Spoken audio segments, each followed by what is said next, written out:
안녕하세요. 주식망고입니다. 제가 지금까지 최근에 한두 달 정도 계속해서 막 트럼프, 파월, 막 뭐 금리, 경기 침체 막 이런 얘기만 너무 들려가지고 저도 이제 재미가 없더라고요. 더 이상 이런 보고서 막 이런 뉴스 막 검색하기도 싫고 어차피 악재 이미 다 나올 만큼 나왔고 나는 그럼에도 불구하고 사고 싶은 섹터나 종목이 있다면 그런 얘기를 좀 하고 싶다 이런 생각이 많이 들었어요. 그래서 이번 시간에는 제가 최근에 너무나도 관심도가 많아지고 일부 종목은 보유를 하고 있는 전기차 섹터에 대한 이야기를 드리려고 합니다. 한 2017년도부터 2018년도 상반기까지 1차 랠리가 크게 왔었어요. 그러고 나서 이제 후 꺼져가지고 바닥권에서 일부 업체들은 최근에 좀 반등도 나오고 있고 여러 가지 또 긍정적인 변화들도 있는 것 같아서 개인적으로는 아주 몹시 관심을 가지고 있는 그런 부분입니다. 같이 보시면 좋을 것 같아요.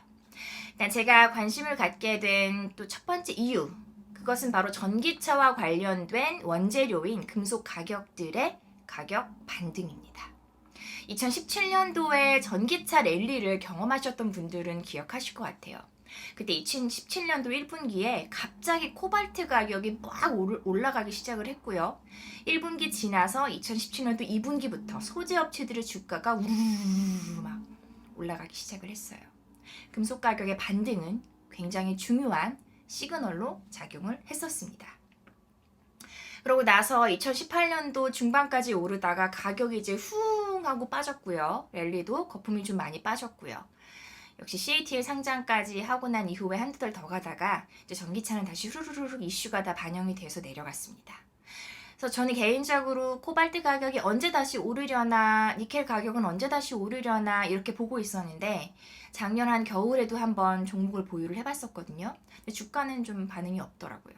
코발트 가격도 계속 떨어지고 그러다가 최근에 코발트 가격이 상반기까지 너무 하락하다 보니까 글로벌 1위 생산량인 글렌코어에서 감산을 결정을 했어요. 오호라 의미가 있겠다 이런 생각이 들었는데 그 이후에 이제 코발트 가격이 한 최근까지 한 38% 정도 반등을 했고요. 또 중요한 두 번째 금속인 니켈의 가격도 최근에 한두 달 정도에 30% 정도 가격 반등이 나왔습니다. 주요한 소재의 가격이 올랐다는 게 사실은 양극재를 생산하는 업체에 있어서는 굉장히 중요한 부분이거든요. 이렇게 주요한 소재 가격이 오르면서 ASP가 상승할 수도 있고 이런 부분이 또 과거에는 2차 전지의 어떤 시그널로 작용을 했었고 그런 상황이기 때문에 최근에 2차 전지에서 가장 주요하게 보고 있는 코발트와 그리고 또 니켈 가격의 반등은 우리가 무시해서는 안 되는 그런 시그널인 것 같아요. 두 번째 이유는 유럽 시장의 개화 가능성 확대입니다. 일단 금속 가격이 반등했다는 부분은 사실 주가적으로 조금 더 시그널을 선반영하기에 좋은 재료인 것 같고요.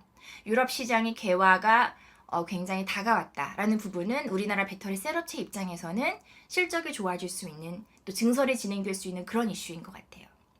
유럽 쪽 이야기 들려드리도록 하겠습니다.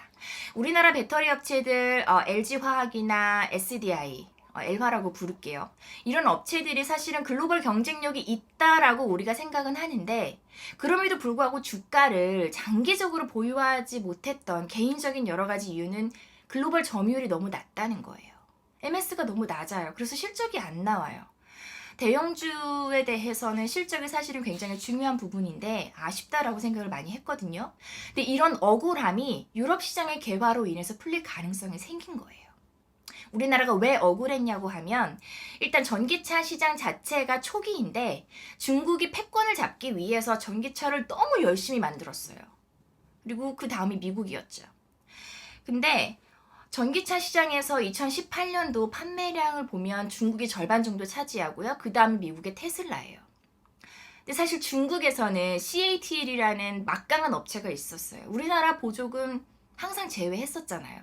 그리고 두 번째, 미국에서는 테슬라, 파나소닉과 항상 독점적으로 계약을 체결을 했습니다. SDI나 엘화가 뚫고 들어가고 싶었지만 공급선을 뚫고 들어가지를 못했어요. 그러니까 남은 큰 시장은 어디죠? 유럽이에요. 근데 유럽은 굉장히 적극적이지 못했던 것 같아요. 유럽의 소식을 살펴보면 유럽은 기존에 약간 내연기관 완성차들이 패권을 장악했던 부분이잖아요. 그래서 사실은 전기차 시장에 대해서 그렇게 적극적이지 않았다라고 보여졌어요. 가장 적극적이었던 나라가 노르웨이였는데 노르웨이 정말 안타깝게도 연간 자동차 판매 대수가 15만 대 정도더라고요. 그러니까 노르웨이는 2025년까지만 내연차를 팔도록 했대요. 그래서 규제가 굉장히 타이트해요. 전기차가 막 엄청난 속도로 늘었어요. 근데 연간 판매 대수가 나라 전체적으로 15만 대?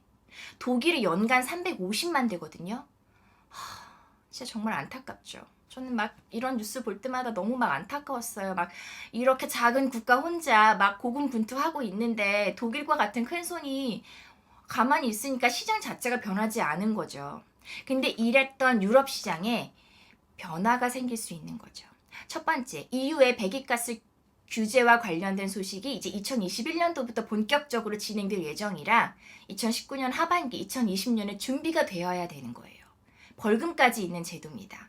따라서 유럽의 완성차 업체들이 이제 전기차 시장에 대해서 정말 코앞으로 다가오는 거예요.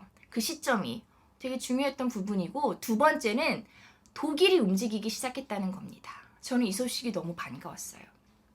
아까 말했듯이 독일은 유럽에 있어서 예전에 우리가 금리에 대해서도 얘기 드렸지만 독일은 되게 중요한 나라거든요. 유럽 시장을 볼 때 우리가 독일만 보잖아요. 근데 그런 독일에서 독일의 완성차 업체인 폭스바겐이 2025년도까지 전기차 판매 대수 300만 대라는 목표를 제시를 했습니다. 이 뉴스는 사실 예전부터 나왔던 뉴스예요. 근데 그 시기가 점점 다가오고 있다라는 거죠, 실질적으로. 그리고 2019년도에 하반기부터 폭스바겐에서 본격적으로 전기차 라인업을 확대가 크게 들어가기 시작을 했습니다. 다른 업체들도 진행이 되고요. 의미 있는 변화가 진행이 되는 것 같아요. 중국은 CATL, 미국의 테슬라는 파나소닉, 우리나라는 유럽인데 유럽편과 관련돼서 시장의 성장이 별로 없었는데 이제 우리나라가 유럽 쪽 관련돼서 배터리 수주 어떤 판매량이 늘어날 가능성이 생긴 거예요. 유럽 시장이 확대가 되면서부터 우리나라의 마켓 점유율이 올라갈 가능성이 있는 거죠. 이건 실질적으로 되게 중요한 부분이라고 생각을 하고, 막 그렇게 막 빵 하고 터질 만한 소식은 아니지만 본격적으로 시장에 대해서는 투자 심리 회복에 도움이 될 것 같아요. 그리고 이제 중국은 계속해서 전기차를 그래도 만들 것 같아요. 근데 하지만 이제 전기차의 시장에 있어서의 중국의 어떤 파워력이 점점 더 줄어들겠죠.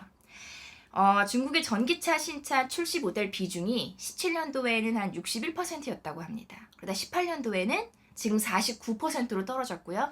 2020년에는 35%. 점점 더 내려가고 있어요. 왜냐? 중국은 열심히 전기차를 똑같이 팔지만 중국 외 시장에서 전기차의 확대가 늘어나고 있기 때문인 거죠. 의미가 있다고 저는 좀 많이 생각을 하고 있었습니다. 근데 이러던 와중에 긍정적인 소식이 하나 더 뻥 하고 터졌더라고요. 너무 반가웠어요. 테슬라가 LG화학과 계약을 할 수 있다라는 보도들이 많이 나왔습니다. 그러니까 테슬라가 올해 1월 달에 중국 상하이에 연간 한 50만 대 이르는 전기차 공장 기가팩토리를 이제 증축을 한다, 착공을 한다라는 소식이 나왔어요. 근데 그와 관련돼서 공급처가 항상 파나소닉이었는데 L화로 다변화하기 시작했다라는 내용입니다. LG화학에서는 이에 대해서는 여러 가지 공식적인 답변을 하는 거는 고객사와 관련된 내용이기 때문에 제시할 수 없다라고 냈지만 사실 시장에서는 거의 이제 확정적으로 받아들이기 시작을 했어요. 그래서 올해 하반기부터 이제 테슬라의 모델 3에 LG화학의 배터리가 채용이 될 거고 내년도에는 모델 Y까지. 오호라, 엄청 의미 있는 소식인 것 같아요. 전기차를 보는 투자 심리가 완전히 좋아질 수 있는 중요한 계기인 것 같습니다. 이와 관련된 뉴스는 앞으로도 계속해서 나올 것 같아요. 그래서 저는 개인적으로 전기차에 대해서 일단 주요한 금속 가격의 하락이 더 이상 멈췄고 가격의 반등까지 이루어졌고 유럽차 시장 개화와 관련된 소식들도 많고 그리고 또 이렇게 LG화학과 테슬라의 거래선까지 여러 가지 긍정적인 뉴스들이 있어서 전기차에 대해서는 다시 한번 봐야 하는 시점이 정말 온 것이 아닌가라는 생각을 하고 있어요. 일단 전기차에 대해서 투자를 한다면 배터리 셀업체 LG화학과 SDI 같은 대형주가 있고요. 그다음에 에코프로 BM이나 뭐 대주전자재료 또는 뭐 여러 가지 뭐 코스모 신소재 여러 가지 이제 소재주들이 있고, 세 번째는 장비주가 있죠. 최근에 바닥권에서 많이 올랐던 PNT도 있고 뭐 오르지 않은 피니솔루션도 있고, 최근에 신규로 상장한 코인테크까지 여러 가지 이제 셀업체, 소재업체, 장비업체 크게 세 가지로 보실 수 있을 것 같아요. 그래서 이제 이와 관련된 내용은 조금 더 내용이 기니까 다음번에 한 번 더 얘기를 드리도록 하고요. 전기차도 뿡뿡 앞으로 달리기를 희망합니다.